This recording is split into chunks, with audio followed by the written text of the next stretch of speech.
வணக்கம். அதிமுகவின் பொதுக்குழு தீர்மானங்களை எதிர்த்து உயர்நீதிமன்றத்தில் தொடரப்பட்ட வழக்கு, அந்த வழக்கின் தீர்ப்பு இருக்கும் பொழுது உச்சநீதிமன்றம் நாங்கள் இது குறித்தான தகவல்களை இப்போதைக்கு நாங்கள் முடிவாக இறுதியாக அறிவிக்க முடியாது, ஏற்கனவே இருக்கக்கூடிய மூல வழக்கு நீங்கள் முதல்ல அதை தீர்மானமாக பேசி ஒரு முடிவுக்கு ஒரு உயர்நீதிமன்றம் அதில் இருக்கிற வழக்கை நீங்கள் தொடர்ந்து நடத்தி அதுக்குண்டான ரிசல்ட்டை நீங்கள் பெறுங்க. அதன் பிறகு நாங்கள் உச்சநீதிமன்றத்தில் அடுத்து என்ன செய்யலாம் அப்படிங்கிற தீர்ப்பை நாங்கள் வழங்குவோம் அப்படிங்கிறது ஏற்கனவே உச்சநீதிமன்ற நீதிபதி சஞ்சீவ் கண்ணா அமர்வு நீதிபதிகள் அந்த தீர்ப்பை ஒரு அறிவிப்பை மனு தள்ளுபடி செஞ்சு 2 நாட்களுக்கு முன்னாடி அந்த அறிவிப்பை வெளியிட்டாங்க.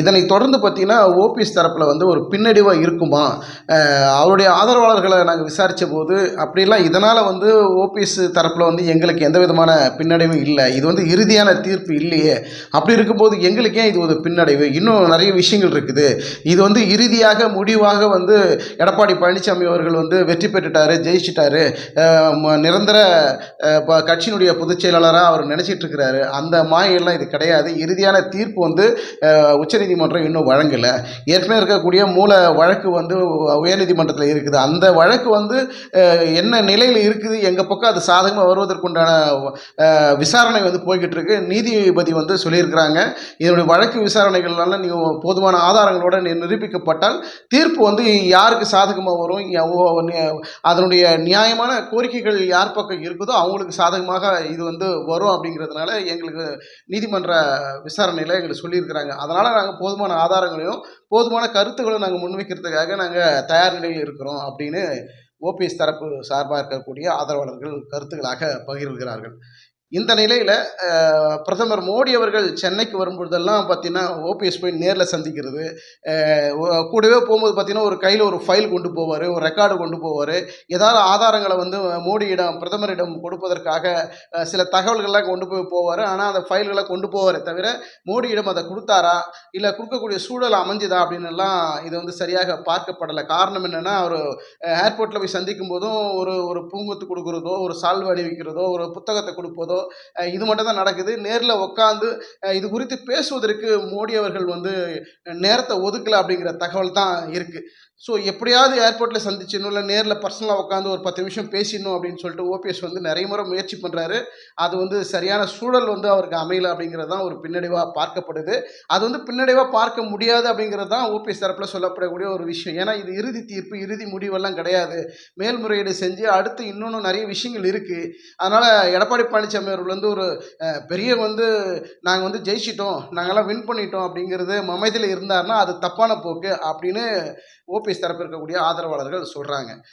ஒரு பக்கம் எடப்பாடி பழனிசாமி அவர்கள் அவர் சார்பாக இருக்கக்கூடிய ஜெயக்குமார் அவர்கள் என்ன சொல்கிறாருன்னா, ஓபிஎஸ்க்கு அதிமுக கட்சிக்கும் கழகத்துக்கும் எந்த தொடர்பும் இல்லை, இவரையே இதை பற்றி பேசிக்கிட்டு இருக்கிறாரு அப்படின்னு ஒரு கிண்டலாக ஜெயக்குமார் அவர்கள் ஒரு விஷயம் பேசியிருப்பார்.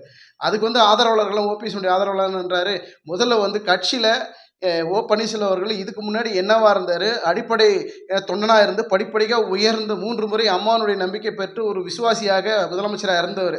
அவர் அதிமுகவில் எந்த தொடர்பும் இல்லை, எந்த நிலையிலும் அவர் இல்லைன்னு ஜெயக்குமார் சொல்கிறது தமாஷா இருக்குது, ஒரு காமெடி பீஸ் மாதிரி பேசிகிட்டு இருக்கிறாரு அப்படின்னு அதிமுகனுடைய, அதாவது ஓபிஎஸ் தரப்பில் இருக்கக்கூடிய ஆதரவாளர்கள் சொல்கிறாங்க.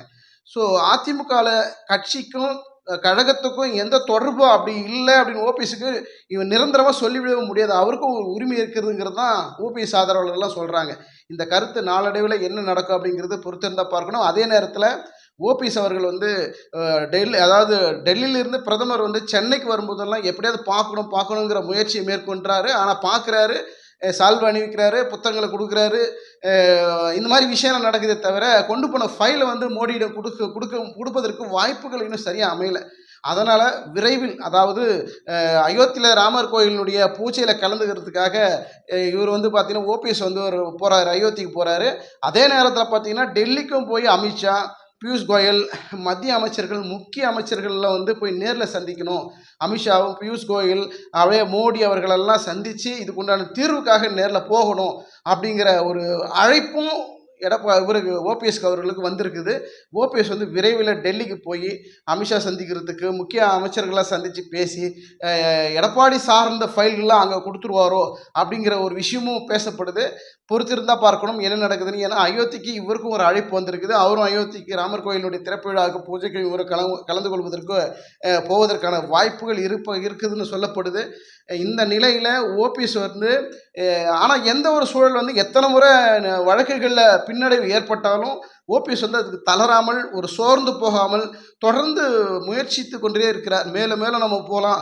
நம்மகிட்ட ஒண்ணும் பிரச்சனை இல்லையே. நம்ம வந்து ஏன் இவ்வளோ நாம் ஒரே ஒண்ணு நம்ம சார்பா ஒரு பெரிய ஒரு தவறு பண்ணிட்டோம் அப்படிங்கிறத மட்டும் ஓபிஎஸ் வந்து இப்போதைக்கு உணர்ற மாரி தான் தெரியுது. என்னன்னா, சசிகலா அவர்கள் வந்து அம்மையார் ஜெயலலிதா அவர்கள் இறந்த பிறகு கட்சியினுடைய பொதுக்குழு கூட்டம் போட்டு சசிகலா அவர்கள் பொதுச் செயலாளரா வரணும், அடுத்து முதல்வரா வரணுன்ற முயற்சிய வந்து சசிகலா அவர்கள் மேற்கொண்ட போது, நான் அதுக்கு வந்து முழு ஆதரவு குடுக்காம கொஞ்சம் தயங்கி நின்னுட்டேன்.